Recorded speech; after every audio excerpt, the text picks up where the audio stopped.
Hello दोस्तों, welcome to my YouTube channel chemistry with ABD में। आज हम लोग क्लास 12 का केमिस्ट्री का ये वीडियो बनाने वाले हैं, दूसरा लेसन का कि विलियन चैप्टर से ये वीडियो बनने वाला है। हम लोग आज देखने वाले हैं कि क्वथनांक में यूनियन क्या होता है। इन्हीं के बारे में आज हम लोग पढ़ेंगे, क्वथनांक में यूनियन। इससे पहले हम लोगों ने पढ़ा था कि वाष्प दाब के अपेक्षिक अवनमन क्या होता है।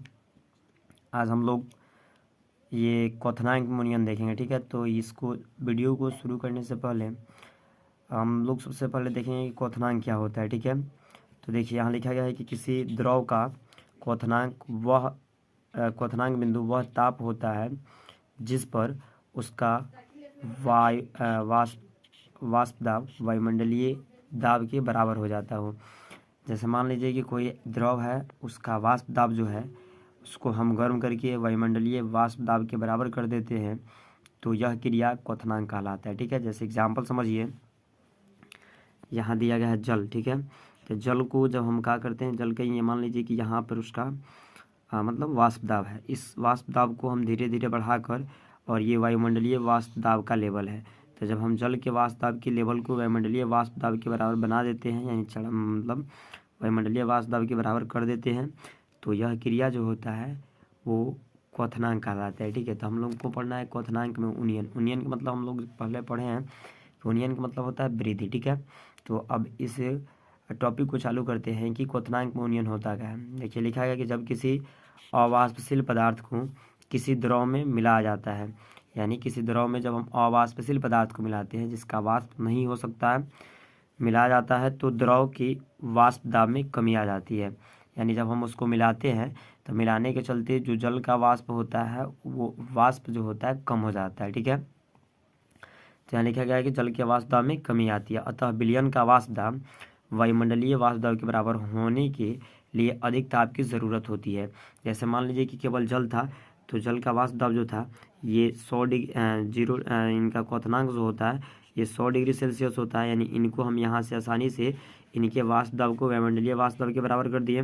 लेकिन जैसे ही हम इसमें अवाष्पशील, जैसे मान लीजिए अवाष्पशील के रूप में उसमें नमक मिला दिए, तो नमक मिलाने से पहले ये 100 डिग्री सेल्सियस पर क्वथनांक की क्रिया करते थे, लेकिन अब 100 से बढ़कर 120 डिग्री सेल्सियस हो जाएगा या उससे भी ज़्यादा हो जाएगा, तब इनको हमें अधिक ऊर्जा देनी पड़ेगी।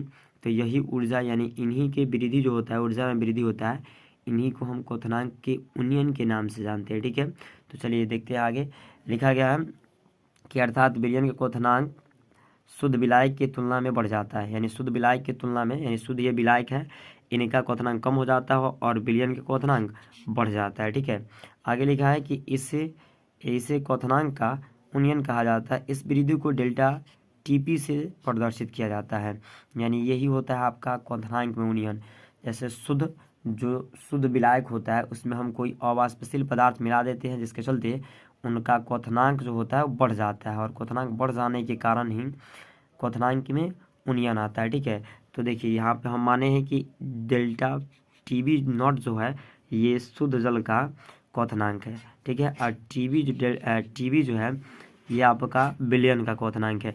तो विलयन का क्वथनांक ज़्यादा होता है शुद्ध विलायक के क्वथनांक से, तो TB greater than TB naught, ठीक है। अब डेल्टा टीबी जो होता है समानुपाती होता है मोललता का।